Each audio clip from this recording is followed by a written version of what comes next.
جب انڈیا کی ایک کیپیبلٹی بڑھ رہی ہے تو ہمیں یہ سمجھ آتا ہے کہ بھئی ہمارا جو الٹیمیٹ مشن ہے وہ افیکٹ ہو سکتا ہے، ہماری ٹریڈ کو نقصان ہو سکتا ہے، تو اسی حساب سے پھر ہم نے بھی اپنی کیپیبلٹی کو بڑھانا ہے۔ بلو اکانومی ایک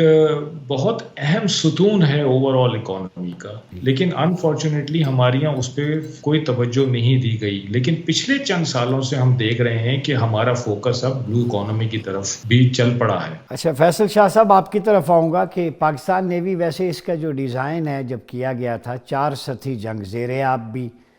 سطح آب کے اوپر بھی، فضا میں بھی، زمین میں بھی، ابھی یہ بتائیں ریسنٹلی کیا پریپریشنز ہیں؟ چونکہ انڈین نیول چیف نے بھی اعتراف کر لیا ہے، تو جیسے عبداللہ بھائی بھی کہہ رہے تھے بلو اکانومی بڑی امپورٹنٹ ہے، اس پہ بھی توجہ ہے، تو اس کی انہینسمنٹ اور پروجیکشن میں پاکستان نیوی کا کتنا رول ہے؟ ٹھیک ہے، یہ دونوں ذرا مختلف چیزیں ہیں، میں پہلے ذرا وضاحت کر دوں۔ جی آپ نے بڑا اچھا انٹروڈکشن دیا اور اس میں قرآن سے اور احادیث سے آپ نے ریفرنسز سنائے، لیکن میں آپ کو جنگ بدر کی غزوہ بدر کی مثال دینا چاہتا ہوں۔ جی غزوہ بدر میں 313 ورسز 1000 تھے، 1000 لوگوں کا سامنا تھا 313 کو، جی لیکن آپ دیکھیں کہ تعداد میں کمی تھی، لیکن جو ان کے پاس ویپنز تھے وہ وہی تھے جو کہ 1000 والی فوج کے پاس تھے، یعنی تلوار تھی تو تلوار کے اگینسٹ تلوار تھی، تیر کمان تھا، نیزہ تھا، گھوڑا تھا، اونٹ تھا، اور جو کوالٹی آف مین پاور تھی 313 کی وہ ان 1000 کی کوالٹی سے کم نہیں تھی۔ تو ثابت کیا ہوتا ہے؟ ثابت یہ ہوتا ہے کہ تعداد سے فرق نہیں پڑتا، یہ کوالٹی ہوتی ہے بیسیکلی جس سے آپ بڑی تعداد کا مقابلہ کرتے ہیں، اور یہی کلیہ ہے پاکستان کی تینوں آرم فورسز کا۔ تو ہم جو چیز لیتے ہیں ایک تو وہ ٹاپ نوچ لیتے ہیں، یعنی اعلیٰ ترین لیتے ہیں، اور پھر اس کو آپٹیمل اس کا یوز کرنے کے لیے ہماری جو مین پاور کی ٹریننگ ہے وہ بھی بہت اعلیٰ پائے کی ہوتی ہے، تاکہ ہم بہترین استعمال کر سکیں جو چیزیں ہمارے پاس ہیں اور ان کو دیر تک استعمال کر سکیں۔ تو ایک تو میں آپ کو یہ بتانا چاہ رہا تھا، جو انڈین نیول چیف کہہ رہے ہیں پاکستان نیوی کے بارے میں، تو پاکستان نیوی نے یہ دیکھنا ہے کہ میرا الٹیمیٹ مشن کیا ہے اور میں کس انوائرمنٹ میں آپریٹ کر رہی ہوں۔ یہ کسی بھی فوج کا بیسک کلیہ ہوتا ہے کام کرنے کا۔ تو الٹیمیٹ مشن پاکستان نیوی کا ہے اپنی ٹیریٹوریل انٹیگریٹی کا دفاع کرنا 1-1 انچ کا، اور جو ہماری ٹریڈ ہے جو کہ 90% سی سے آتی ہے، پانی پہ ہوتی ہے، اس کو جاری رکھنا امن میں بھی اور زمانہ جنگ میں بھی۔ تو اس کے لیے حربی صلاحیت آپ کو چاہیے، جس کے لیے پاکستان نیوی ہر قسم کا اقدام کرتی ہے اپنے اس الٹیمیٹ مشن کو اچیو کرنے کے لیے۔ اب وہ کسی کو برا لگے یا اچھا لگے، لیکن ہمارے لیے کیا ضروری ہے، ہم نے تو وہ کام کرنا ہے۔ اچھا پھر آپ انوائرمنٹ دیکھ لیجئے کہ انوائرمنٹ کیا چل رہا ہے۔ تو انوائرمنٹ یہ چل رہا ہے کہ یو ایس اور چائنا کی ایک ریولری چل رہی ہے، جس میں یو ایس نے ایک اسٹریٹجی بنائی ہے جو انڈو پیسیفک اسٹریٹجی، جو کہ سی بیس اسٹریٹجی ہے، اور اس کے اندر انڈیا کو ایک بڑا کلیدی کردار انہوں نے دیا ہے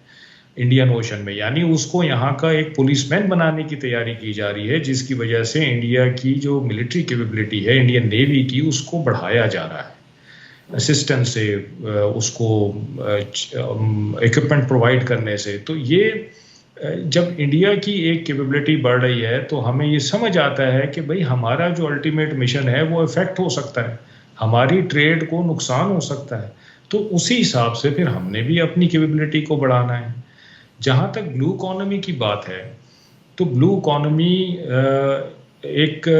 بہت اہم ستون ہے اوور آل اکانومی کا،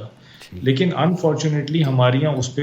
کوئی توجہ نہیں دی گئی، لیکن پچھلے چند سالوں سے ہم دیکھ رہے ہیں کہ ہمارا فوکس اب بلو اکانومی کی طرف بھی چل پڑا ہے، اور بلو اکانومی میں آپ کی شپنگ بھی آ جاتی ہے، آپ کی فشنگ بھی آ جاتی ہے، کوسٹ پہ جو آپ کا انفراسٹرکچر ہے وہ بھی آ جاتا ہے، آپ کی ٹریڈ بھی آ جاتی ہے، آپ کی جو کوسٹل انسٹالیشنز ہیں، جو آف شور انسٹالیشنز آپ لگاتے ہیں اپنی،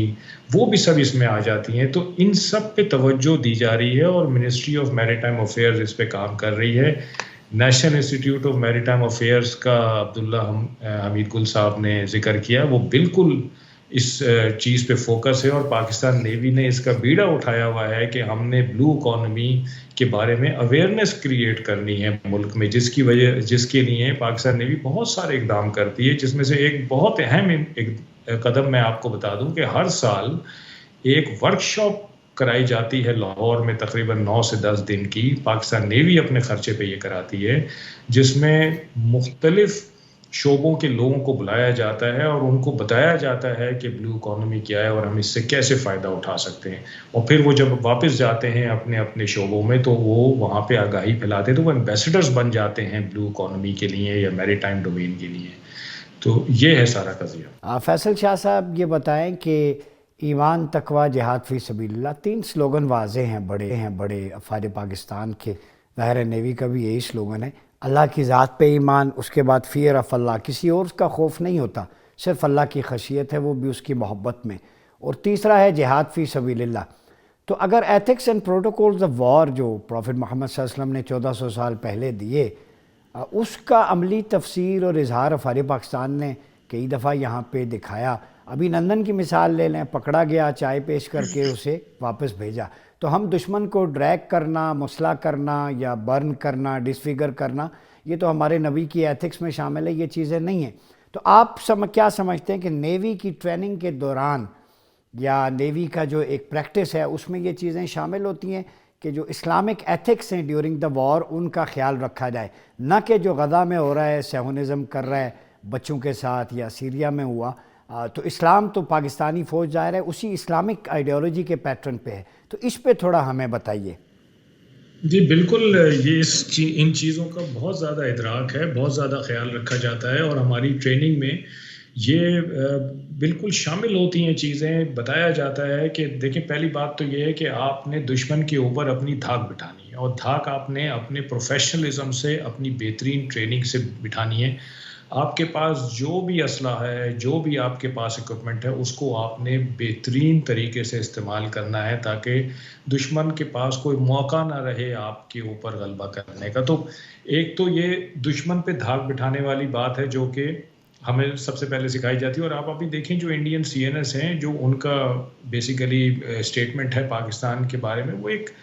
ایک طرح سے وہ ایکسیپٹ کر رہے ہیں کہ میرے اوپر پاکستان نیوی کی دھاک بیٹھ گئی ہے، تو پاکستان نیوی اپنے اس مشن میں اور اس کے تمام آفیسرز اور جوان جو ہیں وہ کامیاب ہو گئے ہیں. بڑی خوشائن بات ہے پاکستان کے لیے. دوسری چیز یہ بتائی جاتی ہے کہ دیکھو، جب بھی جنگ میں جاؤ گے تو دشمن کے جو سپاہی ہیں ان سے لڑنا ہے، ان کی عوام، بچے، بوڑھے، خواتین، ان کے ساتھ کوئی ظلم نہیں ہونا چاہیے، جو ہماری اسلامی تعلیمات کے عین مطابق ہے. تو ہمیں سکھایا جاتا ہے، ہمیں ٹرین کیا جاتا ہے دشمن کے سپاہی کے ساتھ لڑنے کے لیے. اور جب آپ دشمن کے سپاہی کے ساتھ لڑنے کی استطاعت رکھتے ہیں تو آپ میں تو بہت قوت ہوتی ہے کہ آپ جو نہتے سویلینز ہیں ان کے ساتھ بہت برا سلوک کر سکتے ہیں، لیکن وہ